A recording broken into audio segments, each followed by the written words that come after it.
In this lecture, I'll present the background of rapid drawdown analysis, and in a separate video, I'll illustrate different methods for analyzing it using slope stability software.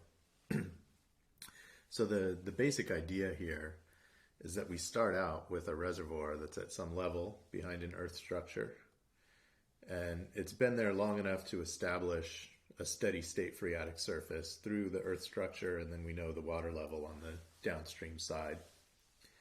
And suddenly the reservoir needs to be drawn down. Okay, and the reasons for drawing down a reservoir can vary. This happens sometimes during the first filling of an earth dam. The water's coming into the earth dam, and then it needs to be drawn down because something happens or needs to be inspected or something like that. Or like after the San Fernando Dam, the reservoir was drawn down quickly due to a slope failure of one of the dams that could have released the reservoir. So for safety reasons, it was drawn down. Whatever the reason is for drawing down the reservoir, it can generate a destabilizing effect on the upstream slope here. So the side that's exposed to the water. And the reason why is that the presence of this water increases the total stress. Okay, if we draw a piezometric line here, we would also need to draw normal stresses pushing on the earth structure or the dam or levee or whatever it is to represent the weight of that water pushing on it. So then there's a balance between the total stress that's applied and the pore pressure, right? Those things balance each other out. If the level is drawn down rapidly, the pore pressure may remain because it takes time for water to come out of the earth structure, but that total stress is gone. So we end up with high pore pressure, low total stress, and we can actually get weakening of the soil as a result of that condition. And then you can get a failure along some predefined slip surface like that. So if we look at what happens, this is really a transient seepage problem. We start off with a phreatic surface up here, and at time equals infinity after drawdown, we'll end up with a phreatic surface way down there. That's almost certainly going to be a more stable configuration, right, at time equals infinity.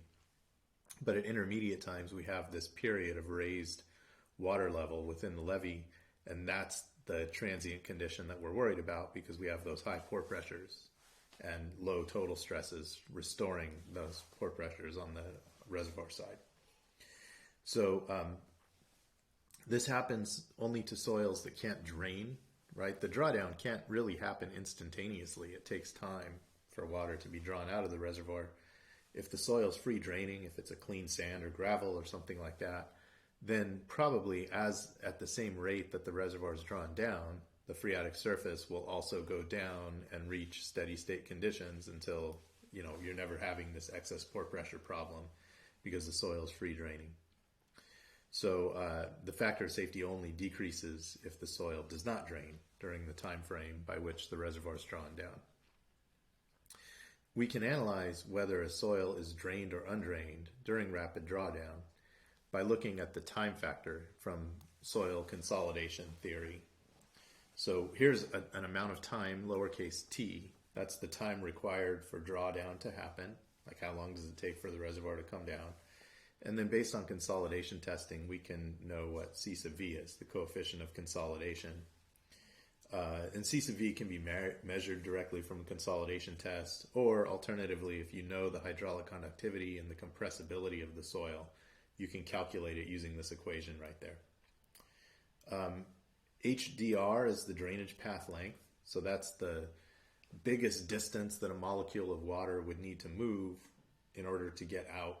And so in this case, it might be something like half of the levee width because there's high pressure here and that water is going to have to go this way to get out. So, something like that. You can approximate this drainage path length. Then T is a dimensionless time factor that we can calculate.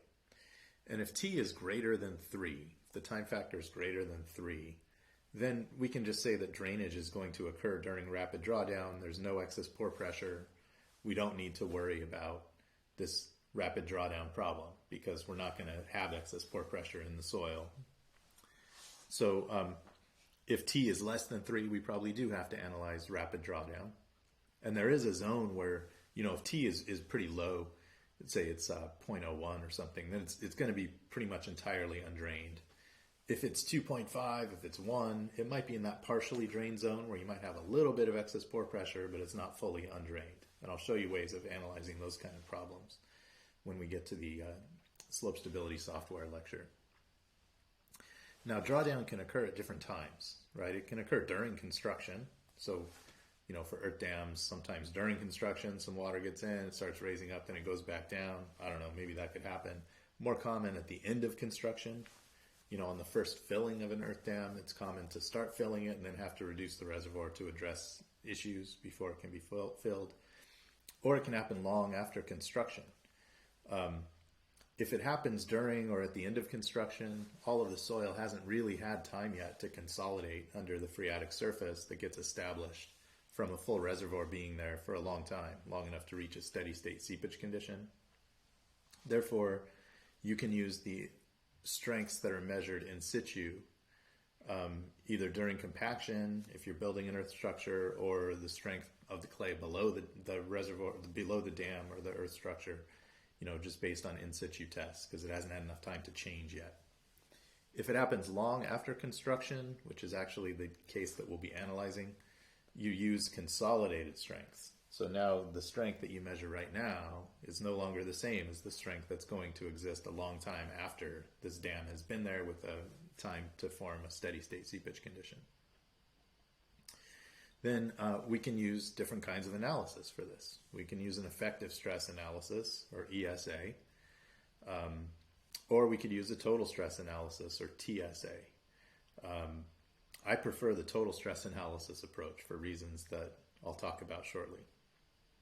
So let's do the ESA first. So if we have an effective stress analysis, here's our tau sigma prime, and we have a Moore Coulomb failure envelope characterizing our material strength with a C prime and a phi prime. Maybe the initial stress condition is something like this. You have you know, some vertical stress, some horizontal stress for the soil element, then the reservoir gets drawn down. That is going to change the vertical and horizontal stress. In this case, they'll both decrease a bit because the total stress from that water is gone. And the shear stress is going to increase, right? Because you had that water there acting on it, now it's gone, so the shear stress is probably going to go up a little bit. So you end up with a final circle at failure that would be a little bit bigger because the shear stress is increased and also the sigma H and sigma V have decreased. So this final circle, I drew it a little bit bigger. It might actually be a little smaller, but the important thing is it has to be tangent to this failure surface. Now, one of the problems we have with effective stress analysis is that this is an undrained problem. If it's drained, we don't even do the calculation. We just, you know, if T is greater than 3, it's drained. We don't need to worry about rapid drawdown. Since it's undrained, we have to know something about shear-induced pore pressure. Okay, when the reservoir gets drawn down, we can estimate the change in pore pressure here due to the change in total stress, but then there's also some shear that happens, and that causes some extra pore pressure that's difficult for us to estimate. So we know Skempton's pore pressure parameters here. Delta U is B times delta sigma 3 plus A bar times delta sigma 1 minus delta sigma 3. Keep in mind that these are changes in principal total stresses, right? So this isn't necessarily horizontal and this isn't necessarily vertical. They may be on rotated planes depending on the shear stress. So the method that's used commonly for rapid drawdown problems in slope stability software packages is called the B-bar method. And that's where we simplify Skempton's pore pressure equation to be delta U is equal to a constant, B bar, times delta sigma V. So the amount of the change in pore pressure will be equal to the change in vertical total stress. That means that if the reservoir draws down here and the change in total vertical stress is like negative 25 kPa, right, it's going to be a decrease, so the change is negative. Then the pore pressure change is also negative 25 kPa. That may not be true, right? It might actually be different than that because we have this A-bar term there as well. So it's a little complicated to try and come up with this B-bar parameter. And B-bar probably varies spatially throughout the Earth structure. So anyway, B-bar depends on degree of saturation because it depends on B. It depends on over-consolidation ratio, delta sigma 3 and delta sigma 1, because A bar at failure depends on OCR. Then it also depends on delta sigma 1 and delta sigma 3. And finally, it depends on mobilized shear strain too, right? This is actually just the A bar value, not the A bar at failure. So even if we can estimate how much shear-induced pore pressure there would be at failure, we would have to know how much actual shear strain there is in order to interpolate an intermediate value. For all of those reasons, I prefer not to use effective stress analysis. I just don't think that we can very accurately estimate the B bar term that we're supposed to put in this equation. Most of the time, B bar is set to be equal to 1, and people move forward with that assumption. So in the United States, anyway, we tend to use the total stress analysis method instead. It's a little bit more straightforward. So for the total stress analysis, the thing that we have to know is the undrained shear strength on the failure plane. So we're going to put a trial slip circle or surface, could be non-circular, and divide it into slices, and we have to know the undrained strength at the bottom of each of those slices. Now this can be complicated because undrained strength changes over time due to consolidation. So we would want to know the undrained shear strength at the time that drawdown occurs, and that might be a long-term undrained strength after formulation of a phreatic surface, and the clay might swell and get weaker over time after compaction, or what's the undrained strength immediately after construction. So it's a little tricky because we have to be careful about how we specify that strength.